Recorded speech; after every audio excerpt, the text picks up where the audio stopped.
Hi friends, welcome to குறிஞ்சி.com. பாரம்பரிய முறைப்படி நம்ம அம்மா பாட்டிலாம் எப்படி முறுக்குக்கு மாவு அரைப்பாங்களோ அதே மாதிரி நம்ம இன்னைக்கு முறுக்கு மாவு எப்படி ரெடி பண்ணுறதுன்னு பார்க்கலாம். இந்த முறுக்கு மாவு பார்த்தீங்கன்னா 3-in-1 மாவுன்னு சொல்லலாம். இதில் நம்ம முறுக்கு, தட்டை, ஓலவகடா இது மூணுமே இந்த ஒரு மாவு வச்சே செஞ்சுக்கலாம்.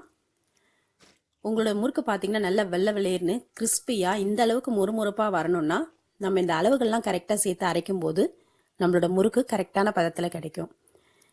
இப்போ முறுக்குக்கு அரிசி வாங்கும்போது கடைகளில் மாவு பச்சரிசி, அதாவது முறுக்கு அரிசின்னு கேட்டாலே மாவு பச்சரிசி தான் தருவாங்க. அந்த மாதிரி பச்சரிசி வாங்கிட்டு வந்து நல்லா 1 மணி நேரம் ஊற வச்சு 2-3 தடவை நல்லா கழுவிடுங்க. கழுவிட்டு வடிகட்டிட்டு நல்ல வெயில் டைமில் ஒரு 10 மணிலேருந்து 4 மணி வரைக்கும் காஞ்சாலே போதுங்க. இந்த அரிசி நல்லா காஞ்சிடும். இப்போ இதுலேருந்து ஒரு அரிசி எடுத்து நம்ம வாயில் எடுத்து போட்டோம்னா நல்லா கடுக்குன்னு சத்தம் கேட்கணும். அந்த அளவுக்கு இந்த அரிசி நல்லா காஞ்சிருந்தாதான் நம்மளோட முறுக்கு நல்லா கிறிஸ்பியாக இருக்கும். நான் அதே மாதிரி அரிசியை ஊற வச்சு கழுவி காய வச்சு எடுத்துகிட்டு வந்திருக்கேன். இப்போ இந்த மாவு பார்த்தீங்கன்னா நமக்கு 3 மாதம் வரைக்கும் கூட கெட்டு போகாது. இப்போ ரெடி பண்ணுற மாவில் நம்ம கார்த்திகை மாதம் வரைக்கும் கூட முறுக்கு செய்யலாம். நமக்கு எப்போ தேவையோ அப்போ கொஞ்சம் கொஞ்சமாக எடுத்து போட்டு செஞ்சுக்கலாம். இப்போ இதுக்கான சேர்மானங்கள்லாம் என்னென்ன சேர்க்கணும்னு பார்க்கலாம். இப்போ நம்ம வீட்டில் இருக்கிற சின்ன உழக்கு, இதோட அளவு பார்த்தீங்கன்னா 100 கிராம். இந்த உழக்கால ஒரு உழக்கு உளுந்து சேர்த்துருக்கேன். இப்போ நான் சொல்கிற அளவுகள் எல்லாமே 1 கிலோ முறுக்கரிசிக்கு ஆன அளவுகள். இந்த அளவில் நீங்கள் சேர்த்து செய்யும் போது உங்களோட முறுக்கு நல்லா கிறிஸ்பியாக வெள்ளையாக இருக்கும். இப்போ இது வறுக்கிற எல்லாமே பார்த்தீங்கன்னா மீடியம் ஃப்ளேமில் வச்சு வறுத்துக்குங்க. ஹை ஃப்ளேமில் வச்சிங்கன்னா தீஞ்சி போன மாதிரி ஆகிடும், நம்மளோட முறுக்கு கலர் மாறிடும். மீடியம் ஃப்ளேமில் வச்சு இப்போ இந்த உளுந்தை நல்லா செவக்க வறுத்தாச்சு. இப்போ இந்த உளுந்து எடுத்து நீங்கள் வாயில் போட்டிங்கன்னா நல்லா கிறிஸ்பியாக இருக்கும். இப்போ இதை நம்ம ஏற்கனவே காய வச்சிருக்க முறுக்கு பச்சரிசி கூட கலந்துடலாம். ஒரு உழக்கு உளுந்து சேர்த்துருந்தோம், அதே உழக்கால ஒரு உழக்கு பாசிப்பருப்பு, இதோட அளவும் பார்த்தீங்கன்னா 100 கிராம். இதையும் நல்லா செவக்க வறுத்துக்கலாம். எல்லாமே நம்ம மீடியம் ஃப்ளேமில் வச்சு வறுக்கும் போது தீஞ்சிடாமல் கரெக்டான பதத்தில் வரும். இப்போ இந்த முறுக்கு மாவு ரெடி பண்ணுறது வரைக்கும் தாங்க நமக்கு கொஞ்சம் வேலை. இது ரெடி பண்ணிட்டோம்னா நம்ம இந்த ஒரு முறுக்கு மாவு வச்சு முறுக்கு, தட்டை, ஓலப்பகடா இது மூணுமே செஞ்சிடலாம். அதுவும் இல்லாமல் இதை நம்ம ஸ்டோர் பண்ணிட்டு நமக்கு எப்போ தேவையோ அப்போ கொஞ்சம் கொஞ்சமாக செஞ்சுக்கலாம். இப்போ பாசி பருப்பு நல்லா வறுபட்டுடுச்சு. இதையும் நம்ம அந்த அரிசி கூட கலந்துட்டு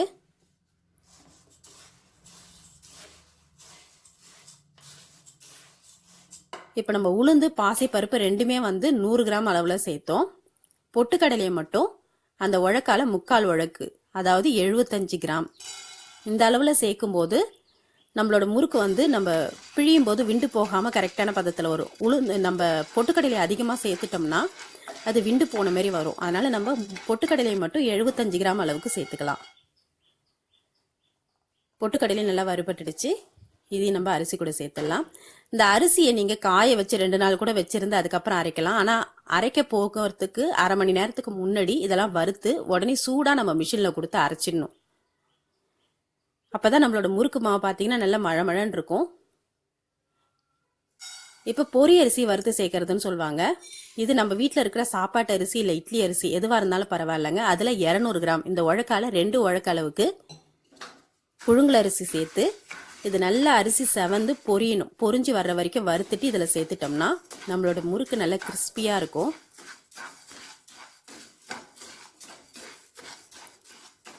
நூறு கிராம் உளுந்து, 100 கிராம் பாசிப்பருப்பு, 75 கிராம் பொட்டுக்கடலை, 200 கிராம் இட்லி அரிசியோ புழுங்கல் அரிசியோ எதுவாக இருந்தாலும் பரவாயில்ல 200 கிராம் அளவுக்கு அரிசி வறுத்து கொட்டியிருக்கோம்.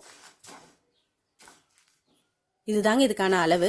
நம்ம கடலைப்பருப்பு கொஞ்சம் கூட சேர்க்கவே இல்லை. நம்ம கடலைப்பருப்பு சேர்த்தோம்னா நம்மளோட முறுக்கு பார்த்தீங்கன்னா செவந்து போயிடும். கடலைப்பருப்பே சேர்க்காத செய்யும் போது நம்மளோட முறுக்கு நீங்கள் கடைசி மாவு புழியிற வரைக்குமே வெள்ளையாகவே கிடைக்கும் உங்களுக்கு.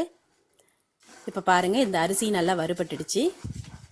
அரிசி பொரியிற சத்தம் கேட்கும், பட்டு பட்டுன்னு வெடிக்கும். அந்த டைமில் நம்ம இதையும் எடுத்து இந்த அரிசி முறுக்கு அரிசி கூட கலந்துடலாம். கலந்து நல்லா சூடாக இருக்கும் போதே மிஷினில் கொடுத்து அரைச்சிட்டு வந்துடுங்க. மிஷின்லேயே கூட ஆற வச்சு எடுத்துகிட்டு வரலாம். அப்படி மிஷினில் ஆற வைக்க உங்களுக்கு வசதி பத்தலைன்னா வீட்டுக்கு வந்த உடனே ஒரு பிளேட்டில் கொட்டி இந்த மாவை நல்லா உணர்த்தி எடுத்து வச்சிட்டோம்னா இந்த முறுக்கு மாவு 3 மாதம் வரைக்கும் கூட கெட்டு போகாது, ரொம்ப நல்லாயிருக்கும். நமக்கு எப்போல்லாம் தேவைப்படுதோ அப்போ அதுலேருந்து கொஞ்சமாக மாவு எடுத்து நம்ம முறுக்கோ, தட்டையோ, ஓலப்பகடாவோ எது வேணால் செஞ்சுக்கலாங்க.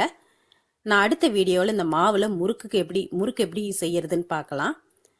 இந்த வீடியோ உங்களுக்கு பிடிச்சிருந்தா லைக் பண்ணுங்கள், ஷேர் பண்ணுங்கள், சப்ஸ்கிரைப் பண்ணுங்கள். உங்கள் ஃப்ரெண்ட்ஸ் அண்ட் ரிலேட்டிவ்ஸோட இந்த வீடியோவை ஷேர் பண்ணிக்கோங்க. நன்றி, வணக்கம்.